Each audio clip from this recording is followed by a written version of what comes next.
Frères et sœurs en Jésus, que la paix soit avec vous. Pour notre méditation de ce jour, nous allons lire dans le livre de Jérémie au chapitre 32, le verset 27. Avant la lecture, chantons pour la gloire de notre Dieu. Écoutez l'appel du berger, c'est le 346 dans Sur les ailes de la foi. Écoutez l'appel du berger, il sait ses brebis en danger, il les appelle avec amour, espérant toujours leur retour.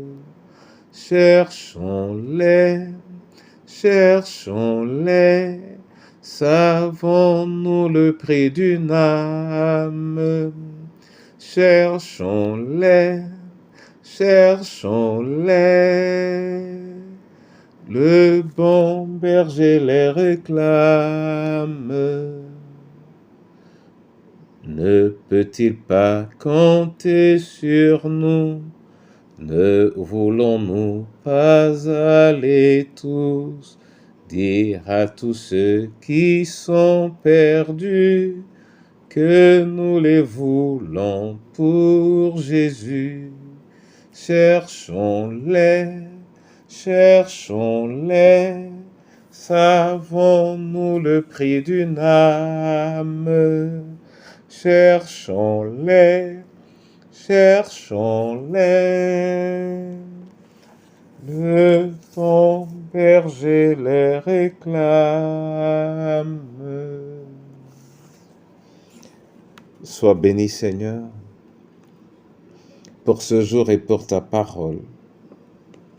Offre-nous-la au nom de Jésus-Christ. Amen. Jérémie 32, 27, là il est écrit: Voici, je suis l'Éternel, le Dieu de toute chair. Y a-t-il rien qui soit étonnant de ma part? Amen. Frères et sœurs en Jésus,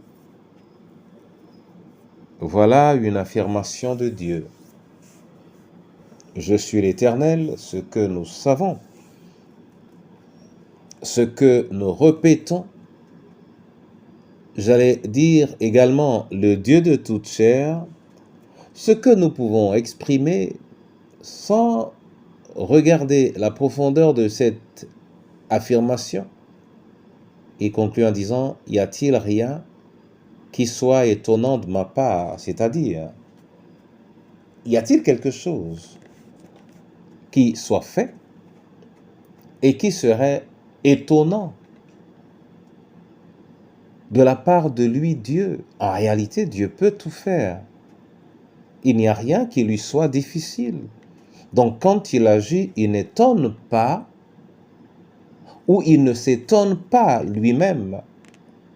Et celui qui voit Dieu agir, même s'il est étonné par ce que le Seigneur a pu faire, son étonnement est dû tout simplement à ce qu'il ne soit pas capable de le faire ou qu'il n'y ait pas un homme à même de faire ce que Dieu a fait. Je retiens également, qu'il est le Dieu de toute chair, le Dieu de ma chair, le Dieu de la chair de quiconque. Alors, il est le Dieu de toute vie. Je veux garder qu'il est le Dieu de ma vie. Oh oui, et je veux que tu gardes toi également qu'il est le Dieu de ta vie.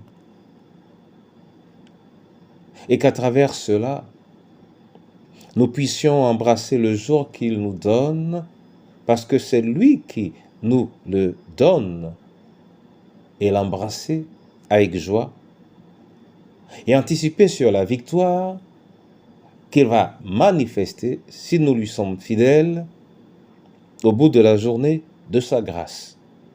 Que cette parole soit bénie dans le précieux nom de Jésus. Amen.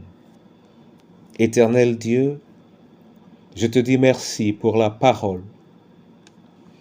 Je te dis merci pour ta présence. Je te dis merci pour la compréhension de cette parole. Tu es le Dieu de ma chair. Et rien n'était difficile. Reçois donc de manière entière mon être, corps, cœur, âme et esprit, et manifeste ta gloire en ce jour dans le nom de Jésus. Je veux te présenter le veuf, la veuve et l'orphelin. Tu es le Dieu de leur chair, Seigneur. Je te présente le prisonnier et le malade. Oui, tu es le Dieu de leur chair également. Je te présente chacune de nos familles et ce pays. Tu es le Dieu Seigneur de toute chair. Fais resplendir ta divinité. Là où tu es invoqué, tant soit peu. Entre tes mains, ton Église. Tu es le Dieu de chaque chair présente dans ton assemblée. Accorde à tes enfants de vivre dans l'assurance de cette réalité, au nom du Père, du Fils et du Saint-Esprit. Sois béni et exalté, toi qui reçois notre action de grâce. Oui, Seigneur, toi pour qui rien n'est difficile, au nom de Jésus-Christ. Amen.